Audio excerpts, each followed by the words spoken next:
बिहार के मुस्लिम कहीं ना कहीं एमआईएम के तरफ भी टुकटुकी लगाई हुई है। क्या परफॉर्मेंस रहेगा इस बार बिहार में? क्या हर सीट पर चुनाव लड़ेंगे या चुनाव नहीं, हर सीट पर तो हम नहीं लड़ पाएंगे, लेकिन हम बेशतर सीटों पे लड़ेंगे। और हम लोग चाहते हैं कि लाइक माइंडेड लोग बैठे और ये गठबंधन बने। और अगर हम लोगों को गठबंधन में जगह नहीं मिलती है तो हम लोग कोई तीसरा रास्ता भी निकालकर हम लोग कम से कम सांप्रदायिक शक्तियों के खिलाफ अपनी जोरदार लड़ाई लड़ेंगे। ये तीसरा रास्ता जो आप बोल रहे हैं ये क्या हो सकता है? आरजेडी के अलावा क्या प्रशांत किशोर हो सकते हैं, दिगर पार्टी जो कुछ है? अब देखिए, समय आने दीजिए, समय सबसे ज्यादा। इस बार उम्मीद की जा सकती है कि आरजेडी आपके साथ गठबंधन कर ले, एमआईएम के साथ? अब आज सवाल ये पैदा होता है कि देखिए, गरीब आदमी तो अमीर से दोस्ती करने के लिए तैयार रहता है। अमीर पहल करेगा तब तो। क्योंकि आप पहले बोल चुके हैं कि सारे सीटों पर चुनाव नहीं लड़ेंगे, तो सरकार एमआईएम की तो नहीं बन सकती है। यकीनन हम सरकार बनाने का दावा नहीं करते हैं, लेकिन मैं आपको इतना बताता हूं कि पिछली बार हम लोग 5 जीत के आए थे, 3 और जीत गए होते तो बिहार में मेरी वजह से सरकार बन जाती, या जो सोकॉल सेकुलर पार्टियां जीत के। जब बंगाल का चुनाव लड़ते हैं वहाँ बहुत बेकार परफॉर्मेंस आपका रहा है, उत्तर प्रदेश में भी वही हाल रहा है, अभी दिल्ली में चुनाव हुआ वहां भी आप नहीं जीत पाए, तो क्या बिहार में अब आपका परफॉर्मेंस जो रहेगा पिछले बार की तरह आपको लग रहा है कि इस बार होगा? अरे, बच्चा पैदा होता है तो माँ के गोद में खेलता है, फिर वो अपने बरामदे में चलता है, गिरता है, उठता है आंगन में, फिर बड़ा होता है तो बाहर निकलता है। मेरी पार्टी का तो अभी हैदराबाद से निकले जुम्मा 8 दिन नहीं हुआ है। तेजस्वी यादव को देख रहे हैं सीएम फ्यूचर का बिहार का। अब कौन बनेगा आप वो तो हम नहीं कह सकते हैं। हम लोगों की कल्पना भी है और हम लोग का सपोर्ट भी रहेगा, हम लोग का प्रयास भी रहेगा। राजद से, क्योंकि आपके 4 विधायक को वो तोड़ कर अपने पास ले गए, वो नाराजगी है या खत्म हो चुकी है? अरे भाई, सवाल ये पैदा होता है, जिसको गैरत होती है उसकी नाराजगी बाकी रहती है, बेगैरत भुला देता है। अच्छा, वक्त और मसलिहत कोई चीज होती है, लेकिन ये है कि उसने हमारी लीडरशिप को, हम कौन होते हैं? जिस आवाम ने उनको जिताया था, मेरी मजाल थी जिताने की। सीमांचल में आप चुनाव लड़ेंगे, इसमें तो कोई शक की बात नहीं। सीमांचल से निकल के आप कहाँ जा रहे हैं इस बार? सीमांचल से निकल करके आपको पता होना चाहिए कि हम मिथिलांचल में इलेक्शन लड़ चुके हैं, हम चंपारण में इलेक्शन लड़ चुके हैं, हम मगध में इलेक्शन लड़ चुके हैं, तो इस मरतबा हम मगध में भी लड़ेंगे, भागलपुर में भी लड़ेंगे, सीमांचल के अलावा बिहार के तमाम तरह हिस्से में। मिथिलांचल के मुसलमान भी आपका इंतजार कर रहे हैं, क्योंकि पिछले बार लोकसभा चुनाव को लेकर दरभंगा में ये बात हुई थी कि आप उम्मीदवार दे रहे हैं। हाँ, लेकिन आपने उम्मीदवार आखिरकार नहीं, उम्मीदवार वहां नहीं दिया था, मधुबनी में दिया था ना। सवाल ये पैदा होता है लड़ाई लड़नी। आप जब खत्म करने की बात करते हैं तो लोग तो कहते हैं कि आप ही बढ़ावा दे रहे हैं नफरत को। हाँ, कोई माइका लाल है तो बता दे, कोई माइका लाल हो तो बता दे। बीजेपी के लोग मुसलमानों की दाढ़ी टोपी को पहचानते हैं, उसको बुलडोजर लगाते हैं। उर्दू बिहार में चुनाव होने हैं सर, और चुनावी साल में आप बिहार को कैसे देख रहे हैं? बिहार को जैसा था बिहार वैसा ही देख रहे हैं। बिहार में इस वक्त बीजेपी और जदयू की जब से हुकूमत आई है, बिहार के समाजी धारा को इसने तलपट कर दिया है। करप्शन को आसमान तक इसने पहुंचा दिया है। अफसरशाही की जड़ें मजबूत हो गई हैं। समाज में हर तरफ खौफ है। ये नीतीश बाबू कहते हैं कि अब कोई लुटेरा कहाँ है, लेकिन मामला ये है कि ऑफिसों में बैठ बैठ के अब लूट रहा है। लोग कहते हैं कि बेटियां निकल रही थी, कल ही परसों ही का मामला है, बेगूसराय में बलिया में एक 5 साल बेटी के साथ रेप हुआ है। तो ये सारा कुछ बिहार विनाश की तरफ जा रहा है, और बिहार में एक अच्छी साफ सुथरी, बिहार के युवाओं को जगना चाहिए और बिहार में एक साफ सुथरी सरकार बनानी चाहिए जहाँ सौहार्द भी हो, न्याय भी हो, ताकि शांति स्थापित हो और बिहार का विकास हो सके। अब बिहार में साफ सुथरी सरकार बनाने की बात कर रहे हैं, क्या लग रहा है कौन सी सरकार आए और कौन मुख्यमंत्री बने जो साफ सुथरी सरकार चले? अब मामला ये है कि कोई भी बनेगा तो एनडीए से अच्छा बनेगा। जो लोग हैं, अब आसमान से उतर के तो लोग नहीं आएंगे, जमीन में जो लोग काम करते हैं यही लोग आएंगे। मामला ये है कि लोगों को चाहिए, क्योंकि जमहूरियत में, लोकतंत्र में जैसन राजा वैसन प्रजा नहीं है, जैसन प्रजा वैसन राजा है। प्रजा अगर चाहेगी लोगों को चुनने के लिए तो अच्छे लोग भी मैदान में आते हैं, उनको चुनना चाहिए। समय आ रहा है, बहुत सारे गठबंधन नए रूप से भी आएंगे, और मैं बिहार के लोगों को संदेश देना चाहता हूँ, युवाओं को, बिलखुसूस मैं माइनॉरिटी के लोगों को, कि माइनॉरिटी के लोगों ये तो जान रहे हो कि आपका आदमी वजीर आला नहीं बन सकता, जो हालात है। इसलिए आपका लीडर जो स्थानीय तौर पर चुने जाए वो कम से कम साफ शफाफ लोग हो, उसके अंदर में गैरत हो, उसके अंदर में इंसाफ हो, और खुद जब चुनने जा रहे हो अपने लोगों को तो रिश्वत के बगैर अपने लोगों को चुनो। आज मुस्लिम इलाके में पैसों का खेल ज्यादा चल रहा है और रिश्वत इंसाफ को खा जाती है। आज जहां पैसे चलेंगे वहां चोर गुंडे लीडर बनेंगे, सच्चे लोग लीडर नहीं बन पाएंगे। जबकि आप एडमिनिस्ट्रेशन में आप नहीं है, मीडिया में आप नहीं है, जुडिशरी में आप नहीं है, ले देकर एक आदमी है जो आपका लेजिस्लेचर बनकर के आता है, वो भी आप अगर चोर उचक्कों को चुन देंगे तो आपको तबाही से कोई नहीं बचा पाएगा। इसलिए हम लोगों का एक रिफॉर्म चल रहा है कि आप अच्छे लीडरों को चुनिए जो आपकी बात कर सकें, आपकी बात कर सकें, आपके हक की आवाज को उठा सकें। ऐसे लोगों को चुनने का काम कीजिए। हम लोग ये काम कर रहे हैं। आप अच्छे लोगों को चुनने की बात कर रहे हैं सर, लेकिन पार्टी जिनको टिकट देती है, जो उम्मीदवार बनते हैं, उन्हीं को वोट दिया जाए, क्योंकि अभी बिहार में खास तौर पर एक तरफ बीजेपी है, दूसरी तरफ आरजेडी है। अब दोनों में से किसी एक को वोट देना है। अच्छा, मामला यह है कि आपको बीजेपी के मुकाबले में आरजेडी नजर आ रही है और कांग्रेस नजर आ रही है, एमआईएम नजर नहीं आ रही है। सवाल ये मेरा आगे होता सर, लेकिन ये जहां पर आप उम्मीदवार नहीं दे रहे हैं, हाँ। वहां तो आरजेडी है। भाई हम कह रहे हैं कि लेसर बिल पर काम करो ना, जहां अच्छी गाड़ी मिल रही है उस पर सवारी करो, जहां अच्छी गाड़ी नहीं मिल रही है तो उससे कम जो अच्छी है उस पर सवारी करो। एक ही बार जाकर के टूटी फूटी गाड़ी में मत पड़ जाओ ना। आदमी चाहता है कि फिल्टर का पानी पिए, अगर नहीं मिला तो ट्यूबवेल का पानी पिए। अब तालाब का पानी क्यों पीने जाओगे? तो जहां पर साफ पानी है तो वहां साफ पानी जो सोचो, अच्छे लोगों को चुनने का प्रयास करो। लोकतंत्र में जब तक अच्छे लोगों के हाथों में बागडोर नहीं होगा, लोकतंत्र को सही तौर पर स्थापित नहीं किया सकता है। यहां पर जो लोग भी पहरेदार बनकर आते हैं वो हिस्सेदार बन जाते हैं। और आज लुटेरापन जो इतना बढ़ गया है, अंग्रेजों ने भी उतना नहीं लूटा था जितना देसी अंग्रेजों ने आज ये लुटेरापन कैसे दूर कैसे होगा? ये दूर ये कई जगहों से, एक जगह से नहीं। इसमें हमारी मॉरल लीडरशिप को आगे आना पड़ेगा, नौजवानों को आगे आना पड़ेगा, हर एक आदमी को अपनी जिम्मेदारी, और सबसे बड़ा रोल है जुडिशरी का। जुडिशरी को और चाक चौबंद बनाने की जरूरत है और वक्त पर फैसला देना है। वक्त पर फैसला न होने के नतीजे में एक आदमी करप्शन का शिकार हो जाता है और जानता है कि अदालतों में फैसले में 50 साल लगेंगे। इस दरमियान में बेईमानी के करोड़ों पैसों से करोड़ों बना लेता है। अब बाद कोई चंद दिनों के लिए जेल चला जाता है, उसके बाद रिहा होकर के आ जाता है। तो कहीं ना कहीं हमारी जो न्याय प्रणाली है उसमें भी एक बार विचार करने की जरूरत है। अच्छा, खासतौर पर इस साल बिहार में चुनाव होने हैं और बिहार के मुस्लिम कहीं ना कहीं एमआईएम के तरफ भी टुकटुकी लगाई हुई है। क्या परफॉर्मेंस रहेगा इस बार बिहार में? क्या हर सीट पर चुनाव लड़ेंगे या चुनाव? नहीं, हर सीट पर तो हम नहीं लड़ पाएंगे, लेकिन हम बेशतर सीटों पर लड़ेंगे। लगभग 25 जिला में हमारा संगठन का अभी चंद महीना पहले हमारी मीटिंग हुई है और हम लोग अच्छी खासी सीटों पर लड़ेंगे। हम लोगों की कोशिश है कि इस वक्त बिहार में जो फिस्ताई कुव्वतें हैं, जो सांप्रदायिक शक्तियां हैं, उसको किनारा किया जाए। और हम लोग चाहते हैं कि लाइक माइंडेड लोग बैठे और ये गठबंधन बने। और अगर हम लोगों को गठबंधन में जगह नहीं मिलती है तो हम लोग कोई तीसरा रास्ता भी निकालकर हम लोग कम से कम सांप्रदायिक शक्तियों के खिलाफ अपनी जोरदार लड़ाई लड़ेंगे। ये तीसरा रास्ता जो आप बोल रहे हैं, ये क्या हो सकता है? आरजेडी के अलावा क्या प्रशांत किशोर हो सकते हैं या दीगर पार्टी जो कुछ है? अब देखिए, समय आने दीजिए। समय सबसे ज्यादा बेहतर फैसला करवा देता है। क्योंकि बिहार का जो पॉलिटिकल कल्चर बन गया है, यहाँ लोग चांद रात को टोपी खरीदते हैं। तो मामला ये है कि जस्ट बिफोर माने या आफ्टर नोटिफिकेशन ही गठबंधन का सही प्रारूप सामने में आता है। हम लोग की बात कई पार्टियों से चल रही है, समय आने पर आप लोगों को उसकी खबर। एक सवाल तो सबके दिमाग में होगा, क्या इस बार उम्मीद की जा सकती है कि आरजेडी आपके साथ गठबंधन कर ले एमआईएम के साथ? अब आरजेडी और कांग्रेस ये तो चाहते ही नहीं है कि माइनॉरिटी में कोई लीडरशिप पैदा हो, जबकि हम लोग वैचारिक तौर पर बीजेपी के खिलाफ हमेशा आरजेडी को साथ दिए, हमेशा कांग्रेस को साथ दिए। तो ये उनसे पूछिए कि जब ये लोग आपका साथ देने के लिए तैयार हैं तो सिर्फ आप मुस्लिम वोट चाहते हैं और मुस्लिम लीडरशिप के लिए कोई पैसेज नहीं छोड़ना चाहते हैं, ये सवाल उनसे पूछिए आप। तो अगर उधर से अगर ऑफर किया जाए गठबंधन में आपको शामिल, सवाल ये पैदा होता है कि देखिए, गरीब आदमी तो अमीर से दोस्ती करने के लिए तैयार रहता है। अमीर पहल करेगा तब तो। मामला ये है कि हम लोगों ने 2019 में भी हम लोगों ने बाकायदा प्रेस कॉन्फ्रेंस करके कहा था कि साहब गठबंधन करो। हम लोगों ने बिहार की जो दूसरी सोशलिस्ट वो थी माइनॉरिटी की जो मुस्लिम ऑर्गेनाइजेशंस थे, सबसे कहा था। लेकिन यहाँ पर बिहार में या इंडिया में जो सेकुलर पार्टियां हैं, वो सेकुलर पार्टियां मुस्लिम लीडरशिप को दफनाने पर तुली हुई है। उनसे पूछिए। तो आप मुस्लिम लीडरशिप को मजबूत कर रहे हैं, इस वजह से आरजेडी आपको कबूल नहीं रहे अपने साथ? हमको तो ऐसा ही लगता है, जबकि हाउस में सरकार बनने में हम उनका साथ देने के लिए तैयार रहे।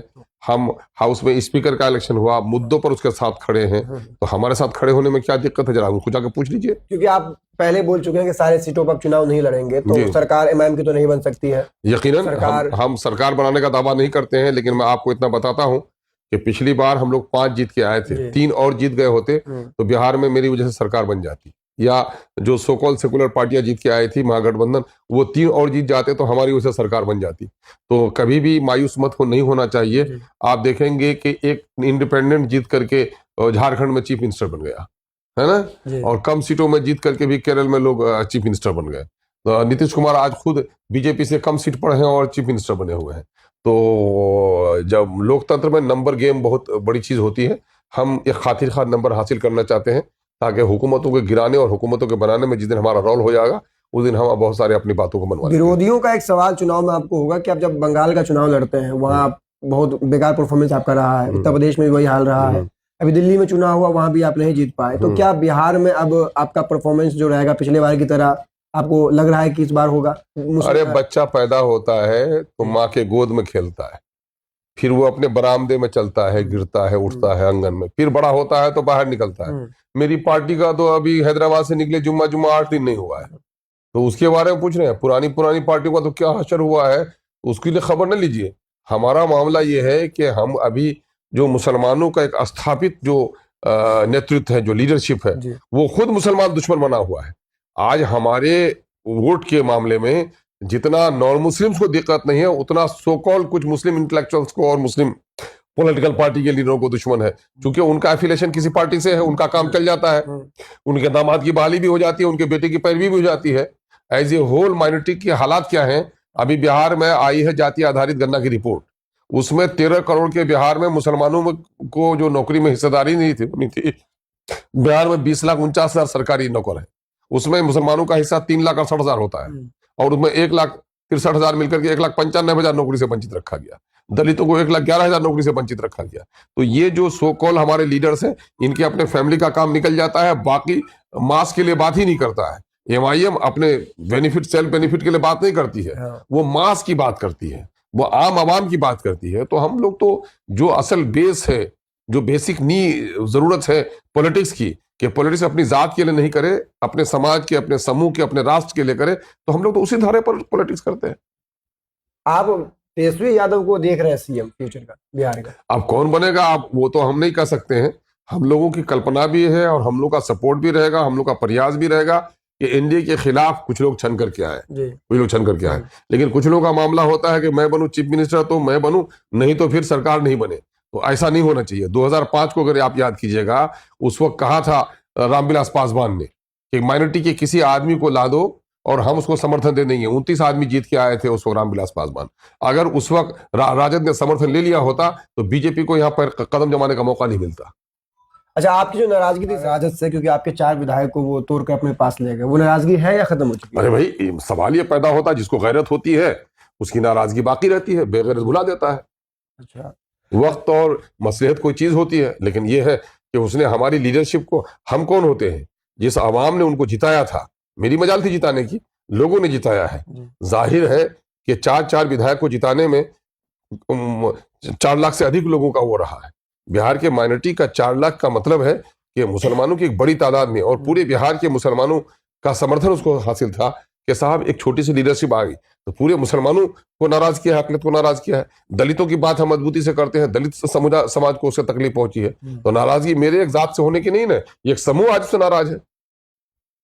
आप सीमांचल से सीमांचल में आप चुनाव लड़ेंगे, इसमें तो कोई शक की बात नहीं। सीमांचल से निकल के आप कहाँ जा रहे हैं इस बार? सीमांचल से निकल करके आपको पता होना चाहिए कि हम मिथिलांचल में इलेक्शन लड़ चुके हैं, हम चंपारण में इलेक्शन लड़ चुके हैं, हम मगध में इलेक्शन लड़ चुके हैं। तो इस मरतबा हम मगध में भी लड़ेंगे, भागलपुर में भी लड़ेंगे, सीमांचल के अलावा बिहार के तमाम तरह हिस्से में। मिथिलांचल के मुसलमान भी आपका इंतजार कर रहे हैं, क्योंकि पिछले बार लोकसभा चुनाव को लेकर दरभंगा में ये बात हुई थी कि आप उम्मीदवार दे रहे हैं। हाँ, लेकिन आपने उम्मीदवार आखिरकार नहीं, उम्मीदवार वहां नहीं दिया था, मधुबनी में दिया था ना।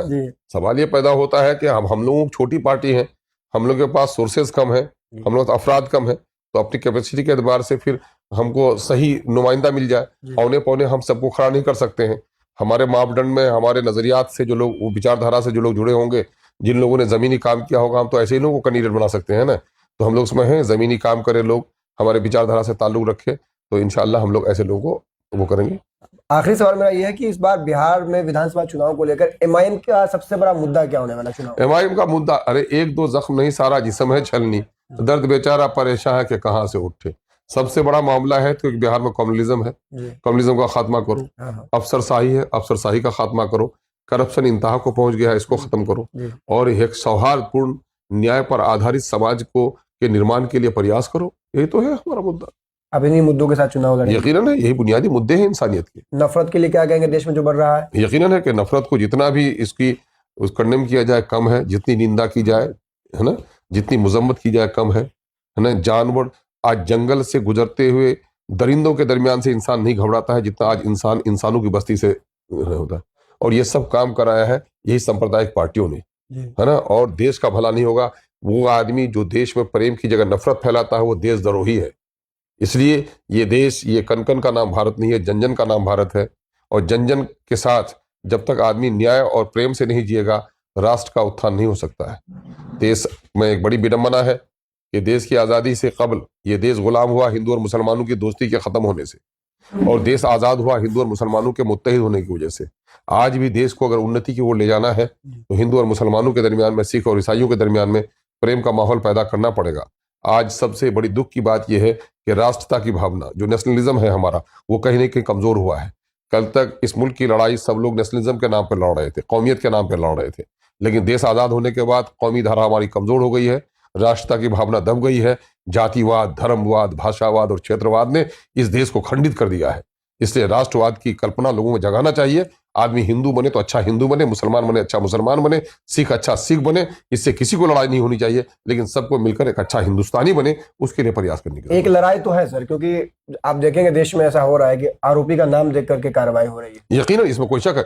आने का जब शीर्ष पद पर बैठे हुए नेता ये कह रहे हैं कि लिबासों से लोग पहचाने जाते हैं, तो इससे क्या होगा? इशारे तो ये लोग दे रहे हैं ना, है ना? गोली मारो सालों को जो बोलता है वो मंत्री बन जाता है।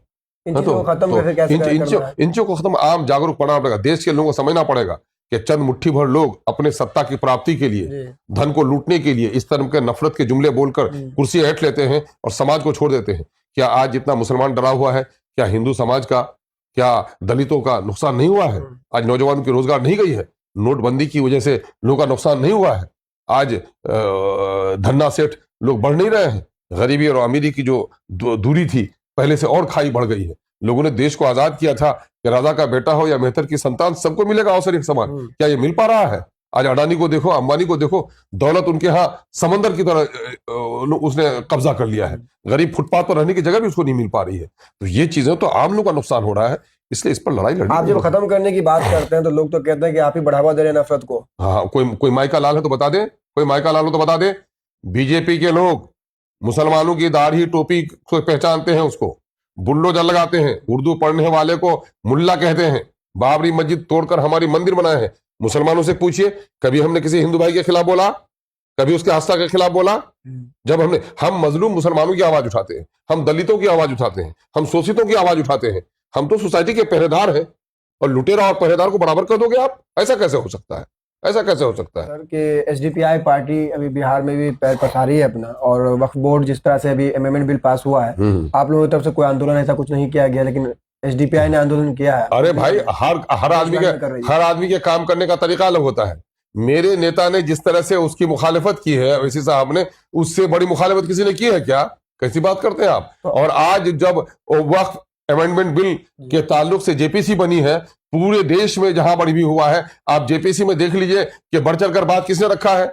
अभी बिहार में ही जेपीसी आई तो उस पर बढ़ चढ़ करके एमआईएम के मुकाबले में कोई सियासी पार्टी बात रखी हो तो बताइए।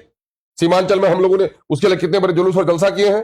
कैसी बात करते हैं आप? आपको लग रहा है सर क्या वक्फ बोर्ड के लिए सड़कों पर उतरने की जरूरत है? यकीनन है, सड़कों पर उतरने की जरूरत है। और सबसे ज्यादा तकदीर के काजी का फतवा है अजल से, है जुर्म ज़ईफ़ी की सजा मर्ग मफाजात। एक बिल्ली को देखकर बच्चा डर जाता है और शेर की तस्वीर को फाड़ देता है। मुसलमानों ने अपने आप को सियासी एतबार से, समाजी एतबार से, इक़्तिसादी एतबार से बेवजन कर लिया है। मुसलमानों को तालीम में आगे बढ़ना होगा, मुसलमानों को अपनी इकोनॉमी ठीक करनी पड़ेगी, सियासी शोर पैदा करना पड़ेगा। अगर वो नहीं सिर्फ सड़कों पे उतरेगा तो डंडे खाएगा, लेकिन मसलों का हल नहीं होगा। ये बुनियादी तौर पर मुसलमानों के एजुकेशन इंस्टीट्यूट बता दीजिए आप पटने में बता दो, मुसलमानों का एक बड़ा स्कूल बता दो, कोई रेसिडेंशियल स्कूल बता दो। एक जमाना था मदरसा शमसुल हुदा, यहाँ का मेयारी वो था। यहाँ पर अयूब गर्ल्स हाई स्कूल चलते थे, मुस्लिम हाई स्कूल के पढ़े हुए लोग डीएम और एसपी बने। और आज बता दो मुसलमानों को क्या हो गया है। मुसलमानों के इलाके में जाओ, स्कूलों की हालत क्या है। मुसलमान अपनी तबाही का बहुत हद तक जिम्मेदार खुद है। इसने गफलत की चादर ओढ़ रखी। आज जाओ मुसलमानों के शादी ब्याह में, चोर और डाकों की बारात जा रही है, वलीमे में लोग खर्च कर रहे हैं, बच्चों की तालीम पर खर्च नहीं है। मस्जिद का मीनारा बुलंद कर रहा है बादलों को छूने वाला, मस्जिद में पेशाबखाना ठीक से बना हुआ नहीं है, मस्जिदों का मीनारा उनका बन रहा है, सूदी कारोबार हो रहा है, गांव में किसी मजबूर को मदद करने के लिए बैतुल माल नहीं है उनके यहाँ। मुसलमान नुमाइश में आ गया है, इनके जनाजे में भीड़ देखोगे, मस्जिद को वीरान देखोगे। तो मुसलमानों के अंदर में बहुत ज्यादा हो गई है। मुसलमानों ने अगर अपनी इस्लाह नहीं की तो जो जिल्लत अभी हुई है इससे बड़ी जिल्लत होगी। चंद लोगों के सियासी आवाज उठाने से कौम की तकदीर नहीं बदलेगी। खुदा उस कौम की हालत नहीं बदलता जो कौम अपनी हालत को बदलने के लिए तैयार नहीं हो। चलिए, बहुत बहुत शुक्रिया। हमारे साथ अख्तरुल ईमान साहब थे, AIMM के बिहार प्रदेश अध्यक्ष हैं और अमोर से विधायक भी हैं।